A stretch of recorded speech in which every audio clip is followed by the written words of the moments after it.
11월 26일 오늘 방송 시작하겠습니다. 오늘 방송의 주제, 일본, 한국 수출 규제 철회 몇 년 걸릴 것이다 주장, 말도 안 되는 꼼수의 경악, 외교부 차관 통해 분명 사죄했지만 다시 발뺌하는 일본 정부, 이 주제에 대해서 한번 다뤄보겠습니다. 바쁘시겠지만 좋아요, 구독 버튼 한 번씩만 정중히 부탁드리겠습니다.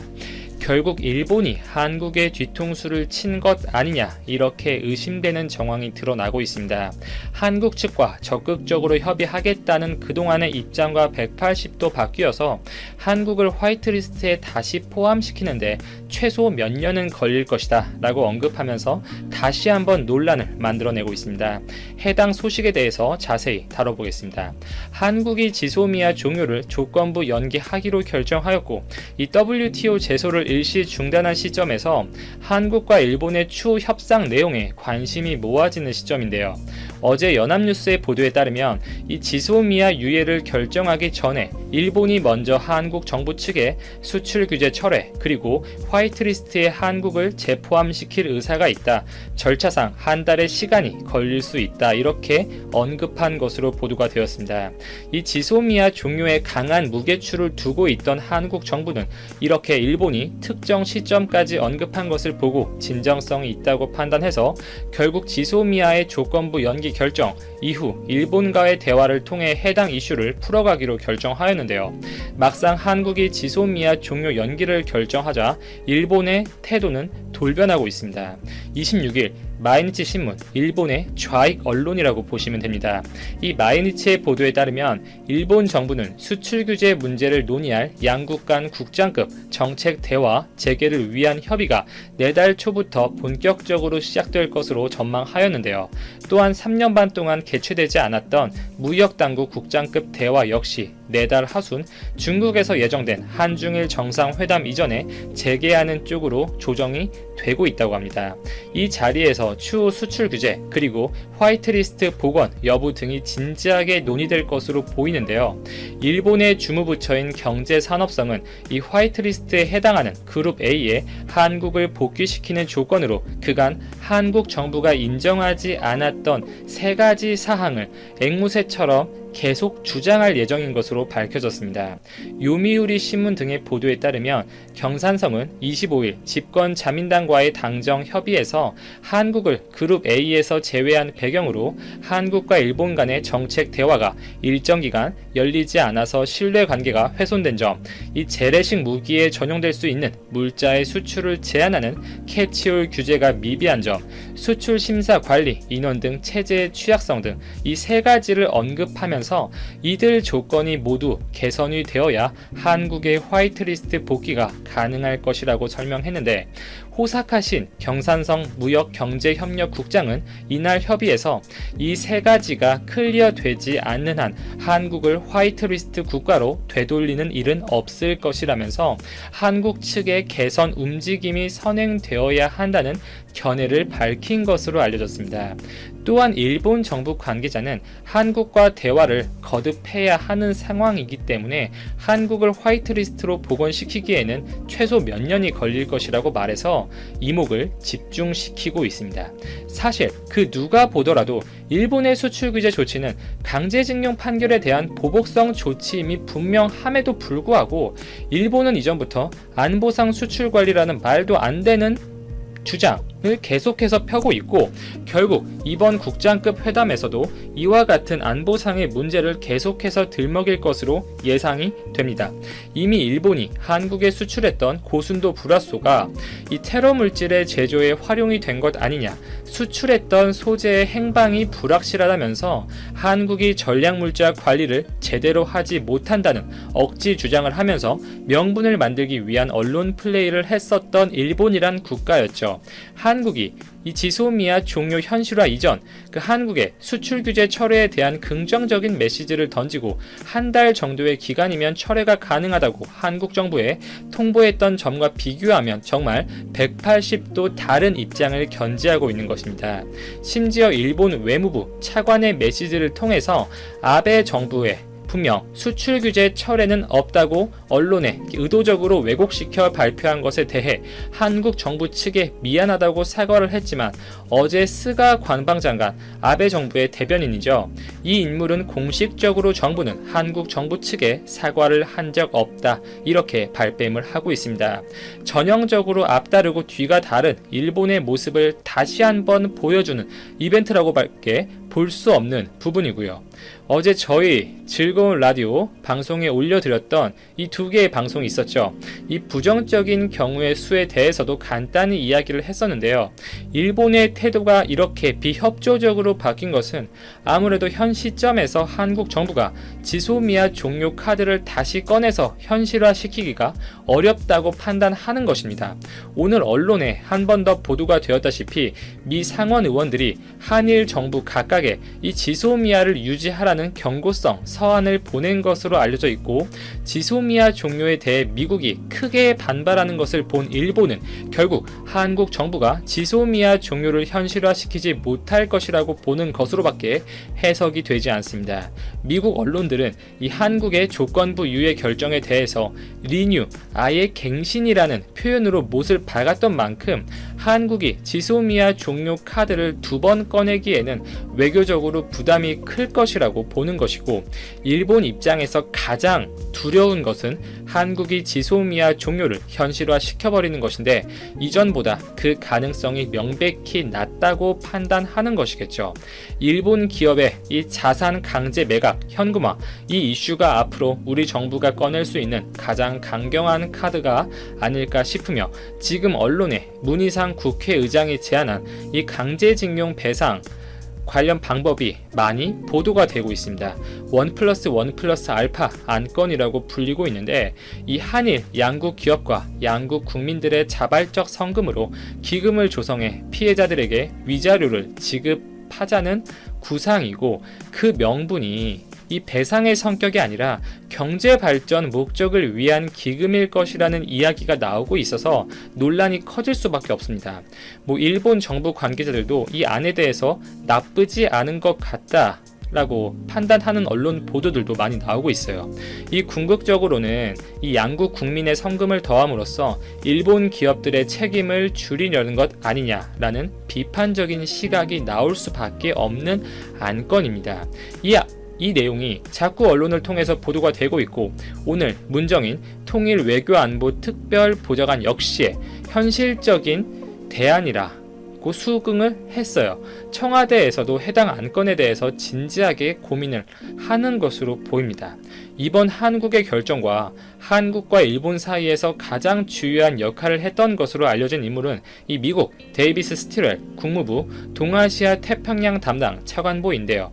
오늘 니온게이자의 신문의 보도에 따르면 스티렐 차관보는 이 지소미아를 종료를 연기한 것과 주한미군 방위비 분담금 협상은 별개라는 인식을 표명했습니다. 제가 이전 방송들에서 지속적으로 주장했던 바는 이 지소미아와 방위비 분담금은 엄연히 독립적인 사안이라는 것이었는데, 역시 미국은 이 다른 사안이라고 생각을 하고 있습니다. 지소미아 종료 연기와 관계없이 한국의 방위비 인상 압박을 계속해서 넣겠다는 거죠. 이는 지소미아 종료 연기로 인해서 한국에 대한 미국의 방위비 압박이 줄어들 것이라는 언론 보도와 많은 분석들을 부정하는 미국의 공식 입장이라고 보면 될 것 같습니다. 이 지소미아는 한미일 3국의 협력, 미국의 안보 이익에도 연관이 된 부분인 만큼 미국이 한국과 일본의 압박을 명백히 넣었었죠. 한미일 3국 협력 이 부분에선 논란이 있을 수가 있지만, 미국이 생각하는 지소미아의 의미는 이 세 개의 국가가 협력하는 것과 비슷한 것으로 해석을 하고 있습니다. 그러나 지소미아 문제가 당분간 일단락된 만큼 추후 한국과 일본의 징용 문제나 수출 규제 등의 이 역사 무역 관련 분쟁에는 깊게 미국이 개입하지 않을 것을 시사했는데요. 이 미국은 역사 문제 등 현안에서 어느 쪽의 편을 들면 양국의 대립을 격화시킬 우려가 커진다면서 미국은 이에 대한 중재자의 역할은 맡지 않겠다고 덧붙였습니다. 유니클로 브랜드를 보유한 일본의 패스트 리테일링 창업자로 재산 규모 29조 8,800억 원입니다. 소프트뱅크 손정희 회장을 28조 8천억 원으로 그 뒤를 바짝 추격 중이죠. 손정희 회장은 다들 아시다시피 사우디 국부펀드로부터 54조 원, 소프트뱅크가 34조 원, 무바달라 18조 원, 애플 1조 원 등씩 투자를 받아서 총 120조 원으로 비전 펀드를 만든 후에 현재 보시는 것처럼 우버, 엔비디아, ARM, 뉴요크, 쿠팡 등에 대규모로 투자했습니다. 그런데 최근 우버가 올해 4월부터 6월 사이 3개월 만에 6조 3천억 원이라는 역대 최대 규모의 적자를 기록하였고, 세계 최대 규모의 공유 오피스 기업인 위버크가 소프트뱅크가 평가했던 가치보다 무려 80% 낮은 수준으로 시장에서 평가받으며 미국 주식시장 상장도 무산된 가운데, 소프트뱅크 비전펀드 1호에 가장 많은 돈을 투자했던 사우디 국부펀드와 무바달라가 최근 손정희 회장이 추진 중인 비전펀드 2호에는 매우 소극적인 투자 의지를 보이면서 위기를 겪고 있습니다. 일본 니혼 게이자와의 인터뷰에서 손정희 회장은 비전펀드의 부진한 평가에 대해 이렇게 말합니다. 아직 실적을 못 내고 있는 것이 부끄럽고 초조하다 라고 솔직한 답변을 털어놓았네요. 미국 증권시장과 심지어는 소프트뱅크의 손정희 회장까지도 비전펀드에 대해 초조함을 감추지 못하고 있는 자세한 이유는 제가 이전에 업로드한 이 영상을 통해서 확인하시면 될 것 같습니다. 손정희 회장은 이번 니혼 게이자와의 인터뷰에서 다소 충격적인 사실을 하나 밝혔는데요. 바로 일본의 공무원이 일본 경제 성장을 멈춘 이유라는 것입니다. 손정희 회장은 그렇다고 해서 공무원이라는 직업이 나쁘다는 것은 아니다. 하지만 일본에서 가장 인기 있는 직업이 공무원이 되었고, 성장하는 산업들의 젊은 노동력이 일하려 하지 않으면 산업 자체가 성장할 수 없다라고 전했습니다. 손정희 소프트뱅크 회장은 왜 일본의 공무원이 일본 경제의 성장을 막고 있다고 하였는지 지금 바로 설명해 드릴게요.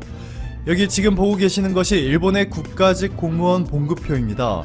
행정직, 사무직, 의료직 등 공무원 중에서도 업종에 따라 큰 차이를 보이고 있는데요. 1억 1천만 원을 넘게 받는 국장급을 제외하여도 최소 3,500만 원에서 최대 9천만 원이 넘는 평균 연봉을 받고 있습니다.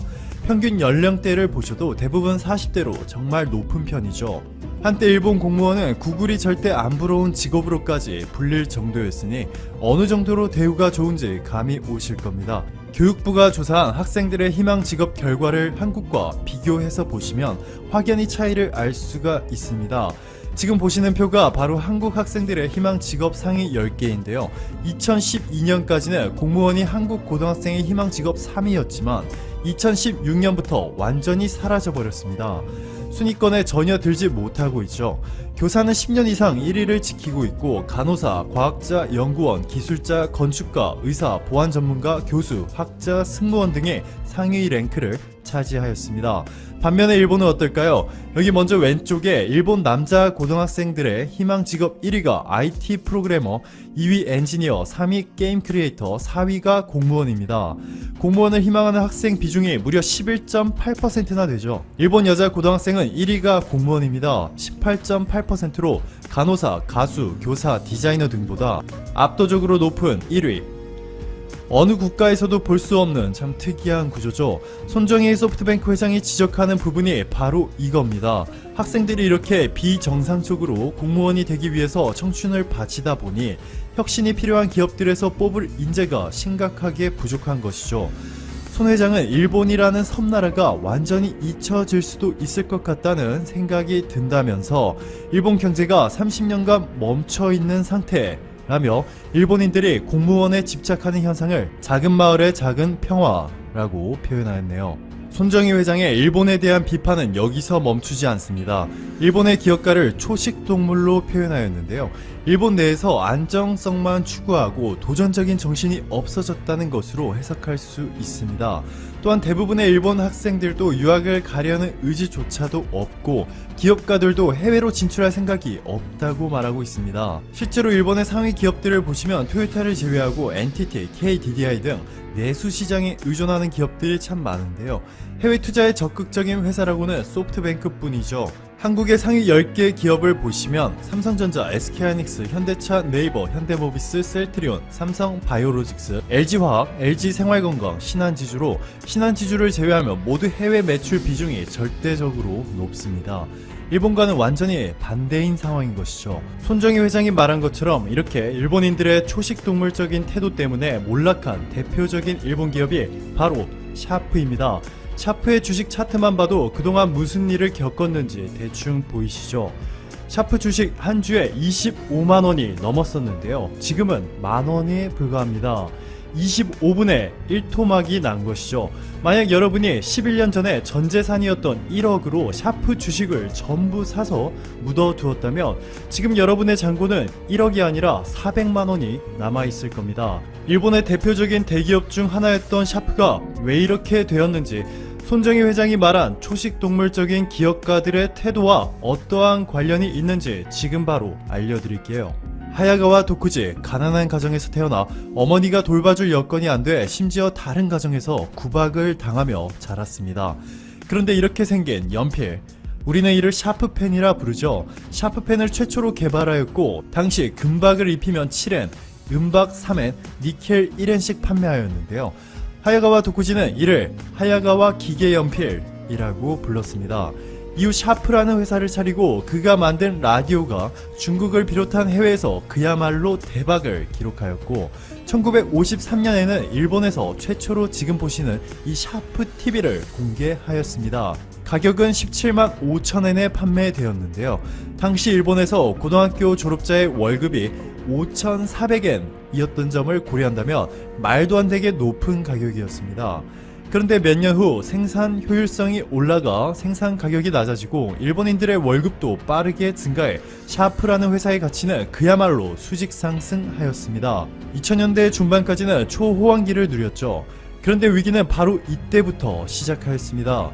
바로 한국의 삼성과 LG가 혜성처럼 등장해 이들의 LCD TV 기술력을 압도적인 차이로 추월하였는데요.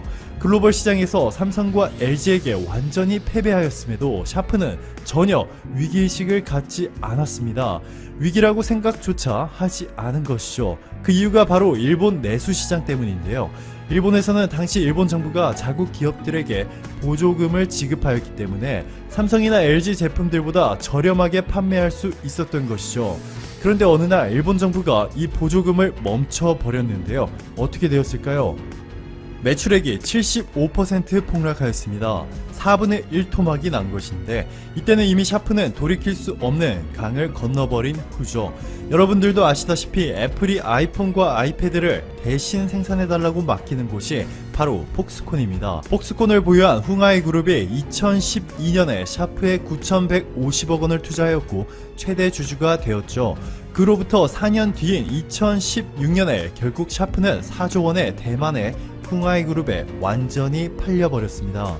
이런 식으로 해외에 팔리거나 최대 주주 자리를 해외에 빼앗겨버린 일본 기업들이 한둘이 아닙니다.